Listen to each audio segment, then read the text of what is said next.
Welcome back. Today we're diving into color mixing with watercolor. If you haven't had a chance to check out the first two lessons in this four-part series, I recommend starting there. In lesson 1, we made color swatch bookmarks to help us get familiar with our supplies. In lesson 2, we painted a mini landscape as we practice water control. In this lesson, I'll show you how to mix colors confidently and understand how colors interact. We'll wrap up with a fun lesson project, painting a colorful watercolor citrus slice. So pause the video and gather your supplies, and let's jump in.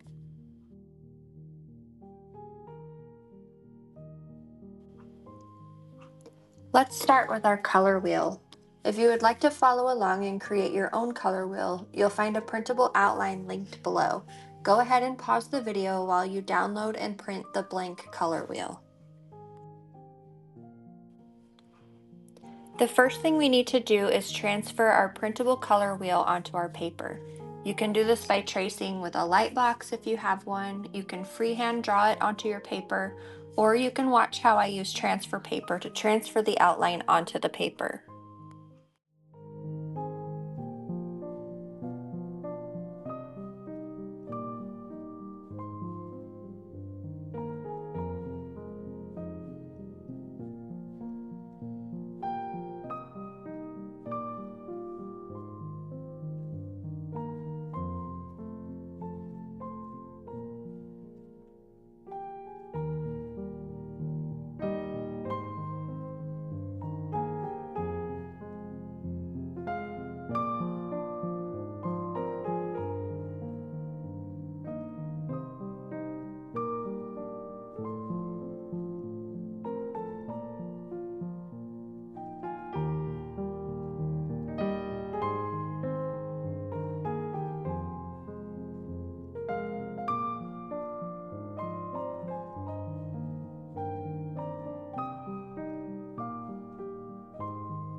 Let's talk about primary colors, red, yellow, and blue. These colors can't be made by mixing other colors together, but they do create every other color when combined. So let's add them to our color wheel.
Now we're going to talk about secondary colors. When we mix two primary colors together, we get the secondary colors, orange, green, and purple.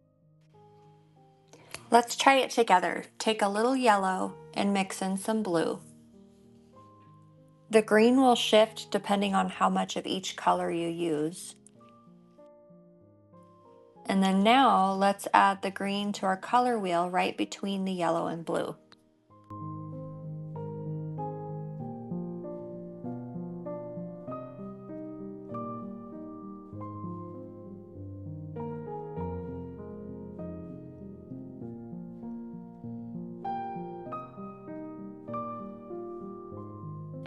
Now let's do the same with our red and yellow.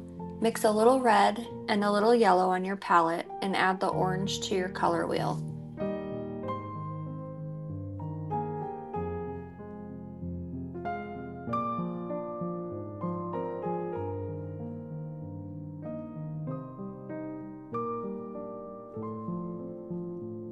Do the same with the blue and red to create purple to finish your color wheel.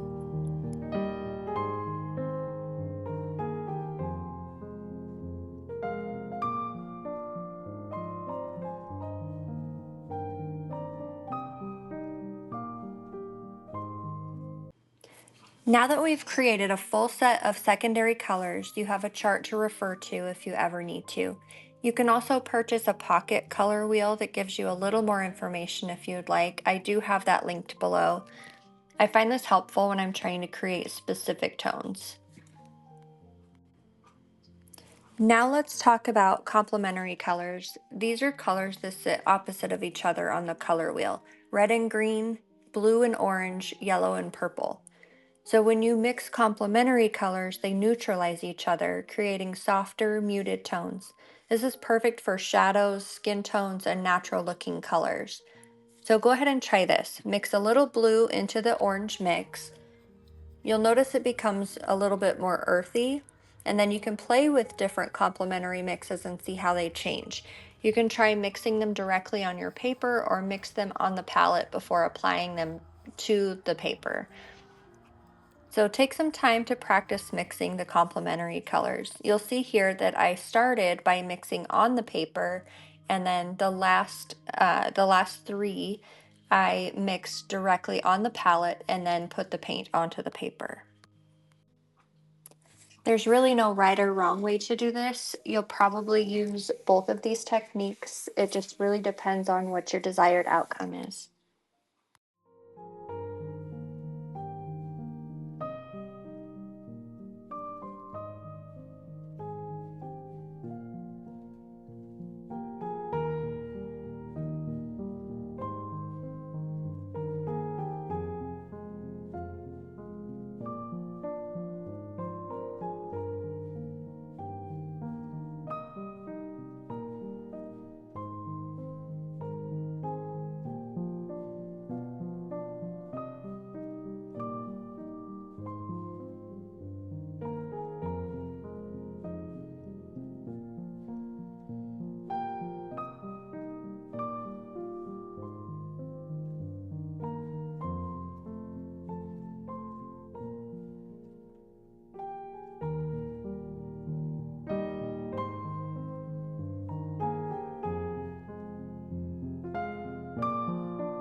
That brings us to our final project, a grapefruit slice.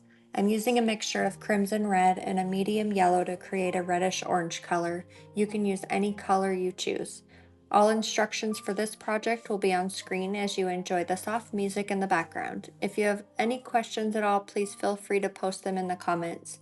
Gather your supplies and let's get started on our project.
And there you have it, your very own colorful citrus painting.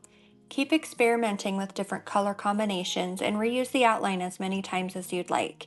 Share your finished paintings on Instagram and tag me at Libby Alex Studio. I'd love to see what you create. See you in the next lesson.